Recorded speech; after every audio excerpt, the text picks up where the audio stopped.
তো এখন আমরা আছি বর্তমানে পূর্ব বর্ধমান জেলাতে। দেখো বন্ধুরা, বর্তমানে মাটির ঘর, দোতলা ঘর মনে হচ্ছে এটা দোতলা ঘর, মাটির দোতলা ঘর। দেখো এই দেখো জানালা, পিছনে একটা জানালা আছে, সামনে একটা জানালা আছে, চারদিকে বাড়ি দেখো, সামনেও একটা আছে এখানে। দেখো বন্ধুরা, নতুন জিনিস খাচ্ছে আজকে। আর এই দেখো ছেলেগুলো খেতে শুরু করে দিয়েছে। নবানের স্পেশাল খাবার হচ্ছে এটা। আর একে তো বুঝতে পারছো, দেখো এখন খেয়ে যাচ্ছে শুধু।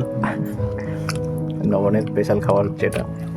প্রথমবার আমি বর্ধমানে আসলাম, সে তো লজ্জা করতে নেই, কিন্তু এগুলো আমি নতুন নতুন দেখছি আর কি। এসব নবানে নাকি এইসব খাওয়ার হয়।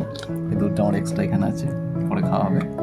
এখন দেখো এইসব, তো আমি একটু খেয়ে নিই, আবার পরে বলছি তোমাদেরকে কেমন লাগলো।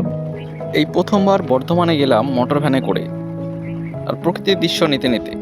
পরিবেশটা দারুণ ছিল। আর বর্তমানে শুধুই ধান চাষ হয়, আপনারা জানেন। এই এক্সপিরিয়েন্স আপনাদেরকে শেয়ার করছি, আমাদের তো খুব ভালোই লাগছিল। আপনাদের কেমন লাগলো কমেন্ট করে অবশ্যই জানাও। আর আমাদেরকে যিনি নিয়ে যাচ্ছিলেন, তিনি খুব অল্প ভাড়াতে পৌঁছে দিলেন ঠিক সঠিক জায়গাতে। দেখুন বন্ধুরা, বর্তমানে শুধু ধানের চাষ করা হয়।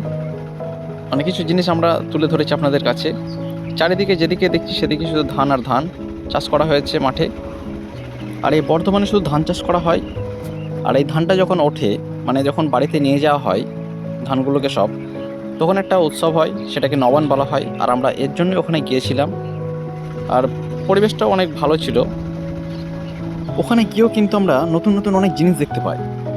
যেমন ধরুন, ওখানে মহিলারাও কিন্তু কাজ করে, শুধু পুরুষরাই কাজ করে না, ওখানে মহিলারাও শুধু কাজ করে। আর আমরা গাড়িতে করে যেতে যেতে দেখি মহিলারা কাজ করে বাড়ি যাচ্ছে। যেমনটা আগে আমি বলছিলাম, এখানে মহিলারাও পুরুষদের সাথে তাল মিলিয়ে কাজ করে। বর্তমানে চারিদিকে ধান চাষ করা হয়। আর এই সোনার ফসলগুলি যখন তারা বাড়িতে নিয়ে যায়, তখন নবান শুরু হয়। আর এটাকেই তারা উৎসব হিসেবে পালন করে। আর আমরা সেখানে গিয়েছিলাম। আর এখানে বাচ্চা থেকে বয়স্ক মানুষ সবাই কিন্তু খুব কঠোর পরিশ্রম করে।